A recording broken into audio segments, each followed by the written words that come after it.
Hello అండి. Welcome back to Ammarajya Telugu story వరల్డ్‌కు స్వాగతం. ఈరోజు కథ భారతి గారు రచించిన 'మరక' కథలోకెళ్ళిపోదామా? జీవితంలో ఏదైనా మరక ఒక్కసారి పడితే జీవితాంతం పోదాయి. ఇది ఇప్పుడు అనుభవంలోకి వస్తుంది పరంకుశానికి. ఇంకొక సంబంధం తెచ్చాను చూడండి అన్న పెళ్ళిళ్ళ పేరయ్యతో మొన్న చూసిన సంబంధం బాగుంది. అబ్బాయి, అమ్మాయి మాట్లాడుకుంటానన్నారు. వాళ్ళిద్దరికి నచ్చితే ముహూర్తాలు పెట్టుకుందాం. అంటే మీ సంబంధం వాళ్ళొద్దనుకుంటున్నారు అని చెప్పలేక చెప్పాడు పెళ్ళిళ్ళ పేరయ్య. గుచ్చి అడిగితే ఒకప్పుడు మీకు మీ అబ్బాయికి తాగే అలవాటుండేదని భయపడుతున్నారు అని చెప్పాడు. ఏదైతే అవ్వకూడదని అనుకున్నాడో అదే జరిగింది. 8 ఏళ్ల కిందటలా ఉండేవాడు తను. జ్ఞాపకాలు వెలువెల్లా చుట్టుముట్టాయి పరంకుశాన్ని. ప్రమోషన్ వచ్చాక డబ్బులు దండుకునే సీట్. అంతవరకు అలవాటు లేకపోయినా ఫ్రీగా డబ్బులొస్తుంటే చేదా? అలా తను లంచగొండిగా మారాడు. తనలాంటి వాళ్ళు ఓ నలుగురితో కలిసి మందు కొట్టడం, పార్టీలు పబ్బులంటూ తిరగటం, తాగి ఇంటికి లేటుగా వెళ్ళటం, జీవితాన్ని ఎంజాయ్ చేస్తున్నాడు అనుకున్నాడు. అటువంటి తను మారాల్సిన పరిస్థితి ఎందుకు వచ్చింది? కొడుకు కూడా తనలా మద్యానికి బానిసయ్యాడని తెలియటం వలన కదా. అదెలా తెలిసింది? ఆ రోజు మా డాడీనా ఏమీ అనుకోలేరా? కొడుకు కూడా తనంతట వాడయ్యాడని గర్వపడతాడు. ఫోన్లో కొడుకు మాటలు. అవతల వాళ్ళెవరో. నో ప్రాబ్లం, డాడీ బాగా సంపాదిస్తున్నారు. ఇంతకీ పార్టీ ఎక్కడా? మందొకటేనా? ఇంకా ఏమైనానా? కొడుకు మాటలు విన్న తనకి ఆకాశం బద్దలై మీద పడ్డట్టు అనిపించింది. ఫోన్లో విన్న పబ్బుకి వెళ్తే అక్కడ 4 ఫ్రెండ్స్తో తాగుతూ కొడుకు. ఫోన్ చేస్తే ఫ్రెండింట్లో ఉండి చదువుకుంటున్నాను నానా అని సమాధానం. అప్పుడే అబద్ధాలు చెప్పడం మొదలుపెట్టాడనమాట. తను కూడా మొదట్లో అలాగే. క్యాంపులకు వెళ్తున్నానని, ఆడిట్ అవుతుంటే రాత్రంతా ఆఫీసులోనే ఉండాల్సి వచ్చిందని, ఫ్రెండ్స్ బలవంతం చేస్తే తాగాల్సి వచ్చిందని, ఆ తర్వాత నా సొమ్ము నా ఇష్టం, నువ్వెవరు అడగటానికి? ఇంటికి కావలసినవి తెచ్చి పడేస్తున్నాను కదా. ఈ రోజుల్లో తాగడం సోషల్ స్టేటస్, అది కూడా తెలియని మొద్దువు నువ్వు అంటుండేవాడు ప్రతిరోజు. తను వచ్చేటప్పటికి కొడుకు పడుకునేవాడు. వాడికి తెలియదనుకున్నాడు. కానీ ఎదిగిన కొడుకు తనని గమనిస్తున్నాడని, తన మార్గంలోనే నడుస్తున్నాడని తెలుసుకోలేకపోయాడు. ఈ వయసులో తాగుడుతోనే ఆగిపోతారా? మందు పక్కనే డ్రగ్స్ మేమున్నామంటాయి. ఆ పైన వాళ్ళు కంట్రోల్లో వాళ్ళుండగలరా?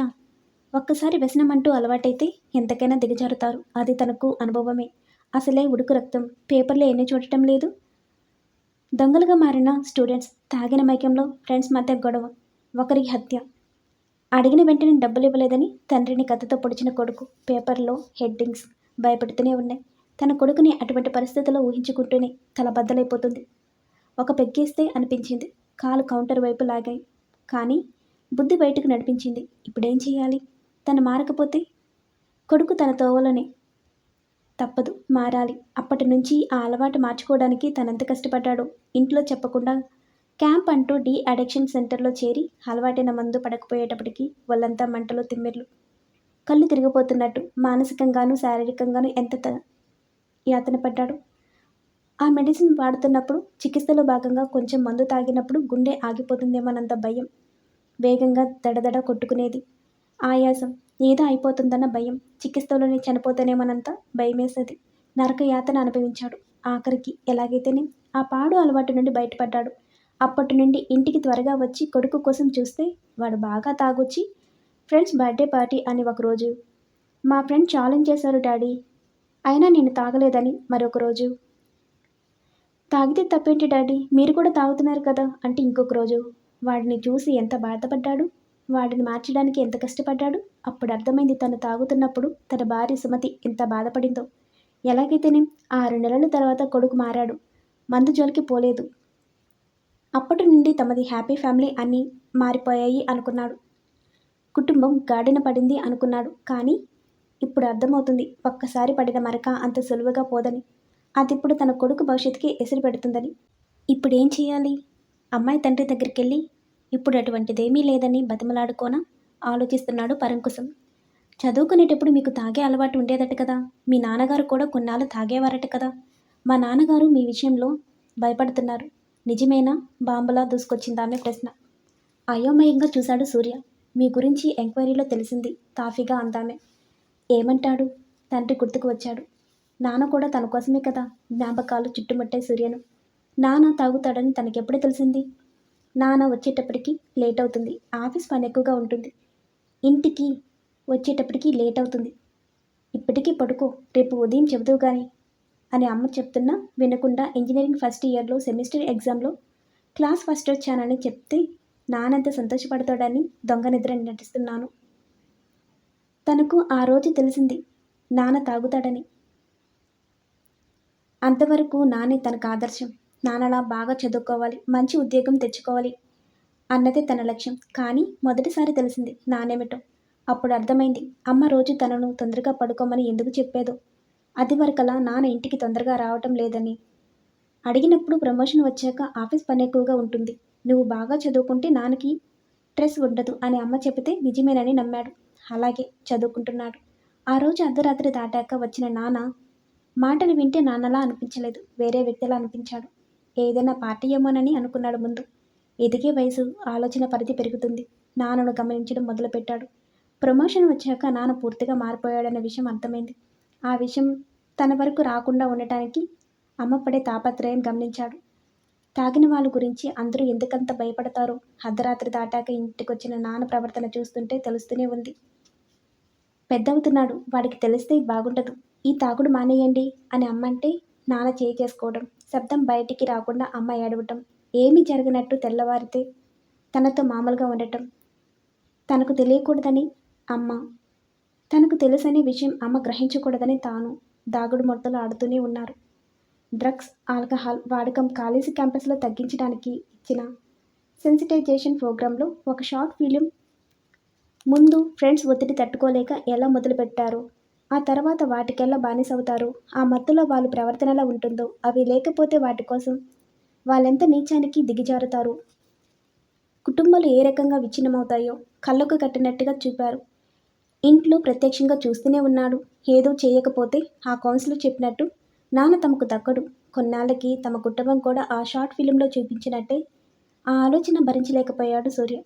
అమ్మెంత నరకం అనుభవిస్తుందో ప్రత్యక్షంగా చూస్తూనే ఉన్నాడు. అప్పుడు అనిపించింది ఏదో చేయాలి, చేసి నాన్నను మార్చాలి. అమ్మ ముఖంలో మళ్ళీ సంతోషం చూడాలి. తను అడిగిన ప్రశ్నకు సమాధానం చెప్పకుండా ఆలోచనలో మునిగిపోయిన సూర్యుని గమనిస్తూనే ఉంది స్రవంతి. అదే కాలేజీలోనే చదివిన ఆఫీసులో తన సీనియర్ని ఇతని గురించి అడిగితే నాకు పరిచయం లేదు, కానీ మంచివాడు, చెడు అలవాట్లు లేవు, ప్రొయాక్టివ్గా ఉండేవాడు, మంచి సంబంధమే అన్నాడు. ఉదయమే నానేమో ఆ సంబంధం మంచిదనుకున్నాం, కానీ తండ్రి కొడుకులు ఇద్దరికీ తాగుడు అలవాటు ఉండేదట. ఒక్కసారి ఆ అలవాటు ఉంటే మళ్ళా అలవాటు కాదన్న గ్యారంటీ లేదు.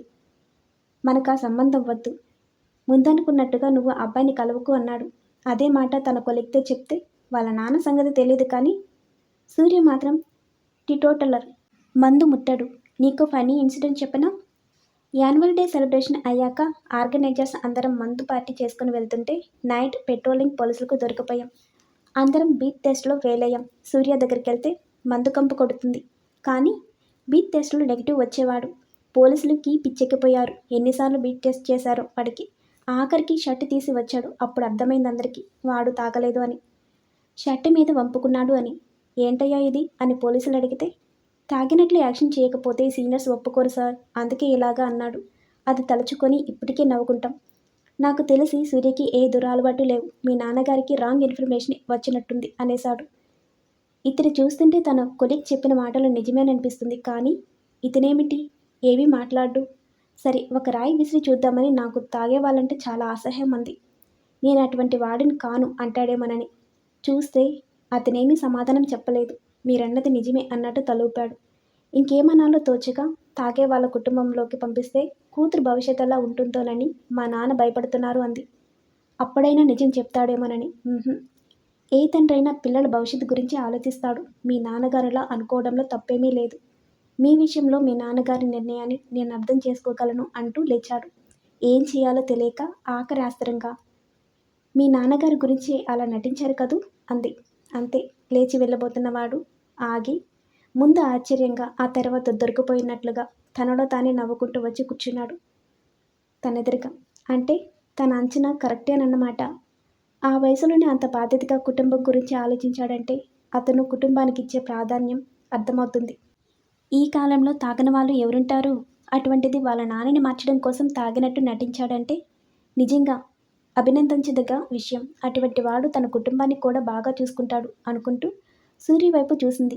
తననే తదేకంగా చూస్తున్నాడు. ఆ చూపుల్లో నీకు పడిపోయాను నిజాన్ని గ్రహించావన్న అభినందన. సూర్య చూపులు చూశాక ఈ అబ్బాయినే పెళ్లి చేసుకుంటానని నాన్నకెలా చెప్పి ఒప్పించాలా అని ఆలోచించసాగింది స్రవంతి.